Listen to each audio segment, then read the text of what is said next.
ವಿಜಯಪುರ ನ್ಯಾಯಬೆಲೆ ಅಂಗಡಿಯಲ್ಲಿ ಕರಾಳ ದಂಧೆಯೊಂದು ಈಗ ಮುನ್ನೆಲೆಗೆ ಬರ್ತಾ ಇರುವಂಥದ್ದು. ಬಡವರ ಪಾಲಾಗಬೇಕಿದ್ದಂತಹ ಪಡಿತರ ಅಕ್ಕಿ ಜನ ಅದನ್ನು ಪಡೆಯೋದಕ್ಕೆ ದುಡ್ಡು ಕೊಡಬೇಕಾದಂತಹ ಪರಿಸ್ಥಿತಿ. ನಗರದ ಶಾಸ್ತ್ರಿ ನಗರದ ಪಡಿತರ ಕೇಂದ್ರದಲ್ಲಿ ಈ ರೀತಿ ಹಗಲು ದರೋಡೆ ಆಗ್ತಾ ಇದೆ, ಸುಲಿಗೆ ಆಗ್ತಾ ಇದೆ ಅನ್ನುವಂತಹ ವಿಚಾರ ಗೊತ್ತಾಗ್ತಾ ಇದೆ, ಮುನ್ನೆಲೆಗೆ ಬರ್ತಾ ಇದೆ. ಒಂದು ಅಕ್ಕಿ ಮೂಟೆಗೆ 50 ರೂಪಾಯಿ ಅಂತೆ ವಸೂಲಿ ಮಾಡ್ತಾ ಇದ್ದಾರಂತೆ. ಅಕ್ಕಿ ಜೊತೆಗೆ ಮಾರಾಟವಾಗ್ತಾ ಇದ್ದಾವೆ ಅನೇಕ ದಿನಸಿ ಪದಾರ್ಥಗಳು. ಇಷ್ಟೆಲ್ಲ ನಡೀತಾ ಇದ್ರು ಗೊತ್ತಿದ್ರು ದಂಧೆಗೆ ಬ್ರೇಕ್ ಹಾಕುವ ಕೆಲಸಕ್ಕೆ ಅಧಿಕಾರಿಗಳು ಮುಂದಾಗಿಲ್ಲ.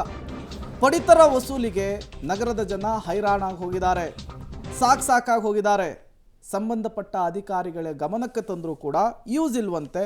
ಅಧಿಕಾರಿಗಳು ಕೂಡ ಇದರಲ್ಲಿ ಶಾಮೀಲಾಗಿದ್ದಾರೆ ಎನ್ನುವಂತಹ ಆರೋಪವನ್ನು ಸ್ಥಳೀಯರು ಮಾಡ್ತಾ ಇದ್ದಾರೆ.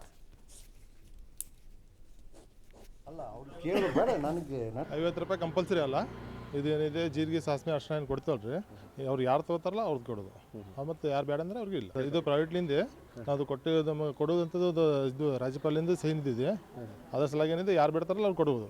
ಒತ್ತಾಯಪೂರ್ವಕವಾಗಿ ಯಾರದೇ ಥರದ್ದು ಯಾರಿಗೂ ಕೊಡಬಾರ್ದು, ಮಾರಿ ಬಟ್ ಒತ್ತಾಯಪೂರ್ವಕವಾಗಿ ಅವ್ರಿಗೆ ನಾವು ನೇನು ಬಟ್ಟೆಲಿ ತಂದಿರ್ತೀವಲ್ರಿ, ಜೀರಿಗೆ ಸಾಸಿವೆ ಅರ್ಶಿನ. ಆಹಾರ ಇಲಾಖೆಯಿಂದ ಒಂದು ಪಡಿತರ ಅಂಗಡಿಗಳಲ್ಲಿ ಈ 50 ರೂಪಾಯಿ 100 ರೂಪಾಯಿ ಹಿಂಗೆ ಒಂದು ರೇಟ್ ಫಿಕ್ಸ್ ಮಾಡ್ಯಾರ. ಅದಕ್ಕಪ್ಪ ಅಂತಂದ್ರೆ ಅವ್ರಿಗೆ ಸಾಸಿವೆ ಜೀರಿಗೆ ಕೊಡ್ತೀವಿ, ಅವ್ರು ಸಾಸಿವೆ ಜೀರಿಗೆ 5 ರೂಪಾಯಿದು ಇದು ಇರ್ತಾವೆ, ಅಂಥದಕ್ಕೆ 50 ರೂಪಾಯಿ ತೊಗೋತಾರೆ.